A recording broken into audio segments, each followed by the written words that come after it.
Shalom, selamat pagi sahabat GPIB. Bapak Ibu Saudara yang terkasih dalam Tuhan Yesus Kristus, jumpa lagi dalam program Morning Call GPIB. Sekarang bersama dengan saya, Pendeta Yonatan Suitela, yang saat ini melayani di GPIB Bukit Kasih, Sungai Penuh, Mupel, Jambi. Mari Bapak Ibu Saudara, sebelum membaca Alkitab dan merenungkannya, kita berdoa mohon bimbingan Roh Kudus. Kita berdoa.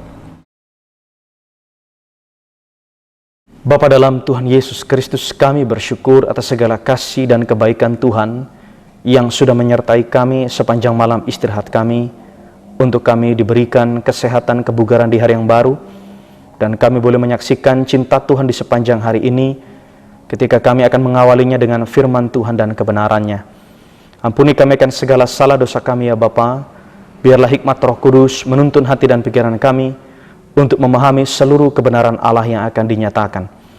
Biarlah kiranya hamba-Mu direndahkan dan Engkau yang ditinggikan semata-mata. Puji Tuhan Yesus. Amin.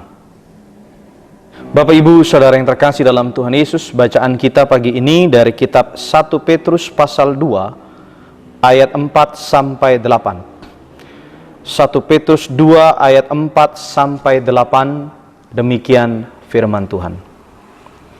Dan datanglah kepadanya batu yang hidup itu, yang memang dibuang oleh manusia, tetapi yang dipilih dan dihormat di hadirat Allah.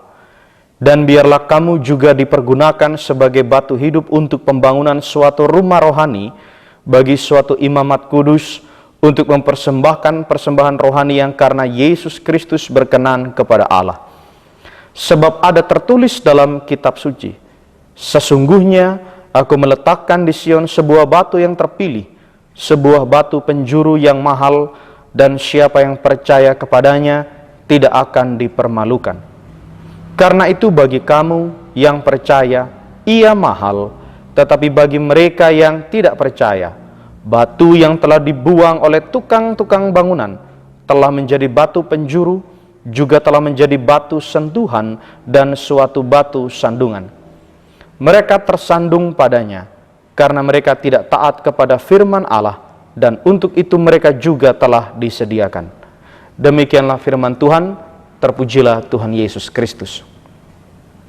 Bapak Ibu Saudara yang terkasih dalam Tuhan Yesus Kristus, Tuhan Yesus disebut sebagai batu hidup. Sebutan batu hidup ini bukan cuma menggambarkan kokoh dan kuat, tetapi Tuhan Yesus juga adalah hidup itu sendiri. Tuhan Yesus adalah sumber kehidupan. Sebutan batu hidup ini penting sekali untuk orang-orang Kristen yang ada di Pontus, Galatia, Kapadokia, Bitinia, dan Asia Kecil, karena status mereka sebagai pendatang. Ya, orang-orang Kristen yang sebagai pendatang ini seringkali menghadapi penderitaan, pencobaan, penolakan, tantangan, dan pergumulan. Jadi sebutan Tuhan Yesus sebagai batu hidup ini menjadi kekuatan bagi semua orang percaya pada waktu itu. Mau dikatakan bahwa biarpun orang percaya menghadapi penderitaan, tantangan, pergumulan, tapi itu tidak akan membawa kepada kematian dan kebinasaan, karena ada Tuhan Yesus sebagai batu hidup yang akan memberikan kehidupan kepada setiap orang yang percaya kepadanya. Nah Bapak Ibu Saudara yang terkasih dalam Tuhan Yesus Kristus, Tuhan Yesus sebagai batu hidup disebutkan dalam bacaan kita dibuang oleh manusia. Manusia memang menolak batu yang kuat dan kokoh yang seharusnya menjadi sumber kehidupan itu. Tuhan Yesus ditolak, ditentang, dan juga dibenci oleh manusia. Pertanyaannya kemudian, kenapa manusia membenci dan membuang Tuhan Yesus? Jawabannya adalah karena manusia sudah dikuasai oleh dosa dan maut. Pikiran manusia, jiwa, dan seluruh keberadaan manusia itu tertuju kepada kematian. Jadinya manusia menganggap bahwa ini batu hidup itu tidak penting, tidak butuh. Batu hidup ini tidak berharga.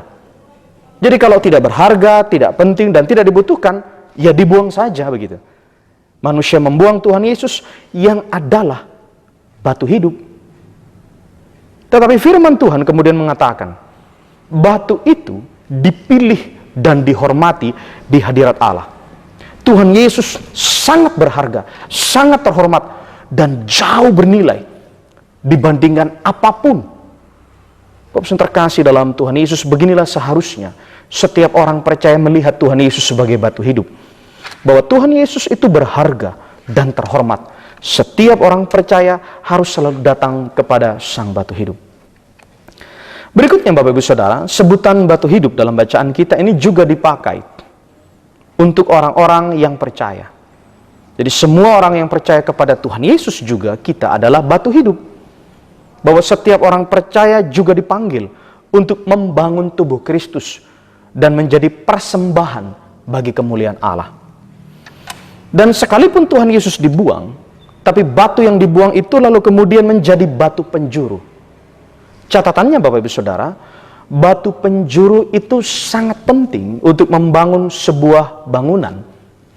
Batu penjuru itu biasanya diletakkan pertama kali sebagai dasar. Baru nanti disusun batu-batu yang berikutnya menurut arah batu penjuru itu. Jadi orang percaya sebagai batu hidup.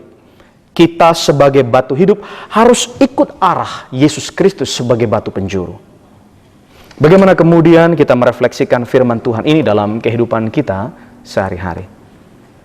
Yang pertama Bapak Ibu Saudara, ada seorang anak yang menemukan sebongkah batu.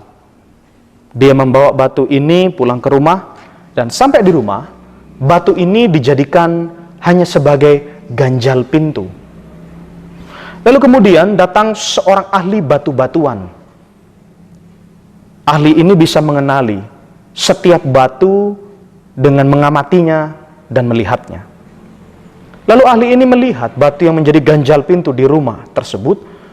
Ternyata batu yang jadi ganjal pintu adalah emas murni. Batu itu adalah sebongkah emas murni. Maknanya Bapak Ibu Saudara, bagi banyak orang di dunia ini, Tuhan Yesus itu dianggap tidak berharga. Tuhan Yesus dianggap tidak bernilai. Ngapain percaya kepada Tuhan Yesus? Apa gunanya Tuhan Yesus itu?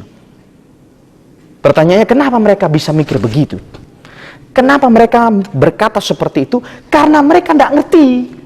Mereka tidak ngerti nilai Tuhan Yesus yang sebenarnya. Mereka tidak ngerti kalau Tuhan Yesus itu sangat berharga.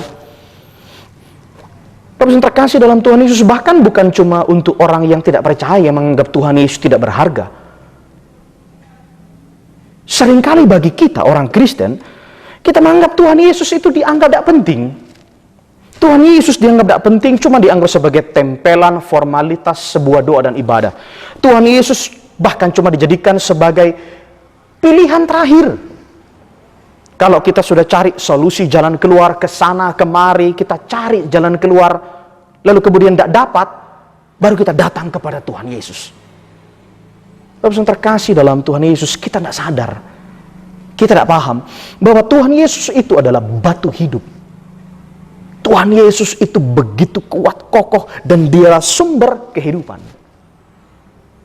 Yang kedua, Bapak yang terkasih dalam Tuhan Yesus Kristus, gereja yang sesungguhnya bukan gedungnya.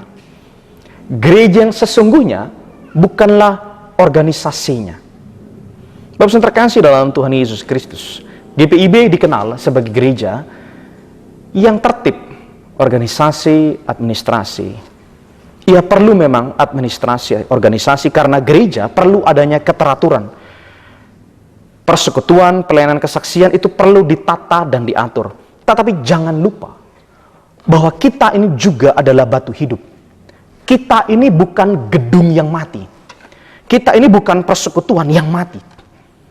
Maka pertanyaannya adalah, sudahkah kita menjadi batu hidup di tengah kehidupan sesama kita? Sudahkah kita membangun kehidupan sesama kita? Bapak yang terkasih dalam Tuhan Yesus Kristus, pada saat kita mau membangun kehidupan persekutuan, pelayanan kesaksian, kita mau membangun kehidupan keluarga, gereja, masyarakat, bangsa dan negara, tentu saja kita sadari, kadangkala keberadaan kita sebagai umat Tuhan itu ditolak. Keberadaan kita sebagai hamba Tuhan seakan tidak dihargai. Kita seperti dicampakkan, bahkan kita merasa dibuang. Dan kita menghadapi begitu banyak sekali kesulitan di tengah tantangan-tantangan dalam pelayanan yang kita laksanakan. Tapi firman Tuhan mau kuatkan kita. Jangan kita langsung berkecil hati dan putus asa. Jangan kita langsung merasa mau berhenti dari panggilan untuk membangun kehidupan. Karena apa? Karena firman Tuhan menguatkan kita. Sekalipun kita menderita dan ditolak, tapi kita berharga di mata Tuhan. Selama kita masih mengikuti dan senantiasa ikut arah Yesus Kristus sebagai batu penjuru, kita bersedia untuk mengikuti segala firman yang diberikan, dinyatakan kepada kita. Maka kita akan dimampukan untuk membangun kehidupan, keluarga, gereja, masyarakat, bangsa, dan negara. Tuhan Yesus memberkati. Amin. Bapak yang terkasih dalam Tuhan Yesus, mari kita bersatu hati dalam doa. Kita berdoa. Bapa dalam Tuhan Yesus Kristus, kami bersyukur untuk firman Tuhan pagi ini yang sudah kami dengar. Kami bersyukur untuk hikmat yang Engkau nyatakan kepada kami, sehingga kami boleh senantiasa menjalani kehidupan bersumber kepada Sang Batu Hidup, Sang Batu Penjuru, yaitu Tuhan Yesus Kristus.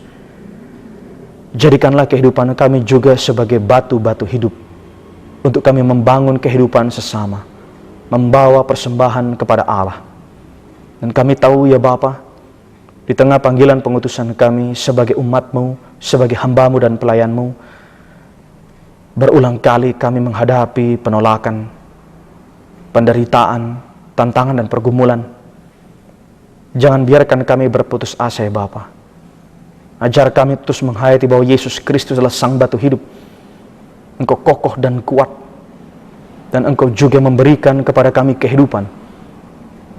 Bapa dalam Tuhan Yesus Kristus, topanglah keberadaan kami, untuk kami terus menyadari bahwa kami yang berdosa ini, kami yang penuh dengan kelemahan, cacat, celah, dosa, dan kejahatan, Engkau telah jadikan hidup kami berharga di mata-Mu.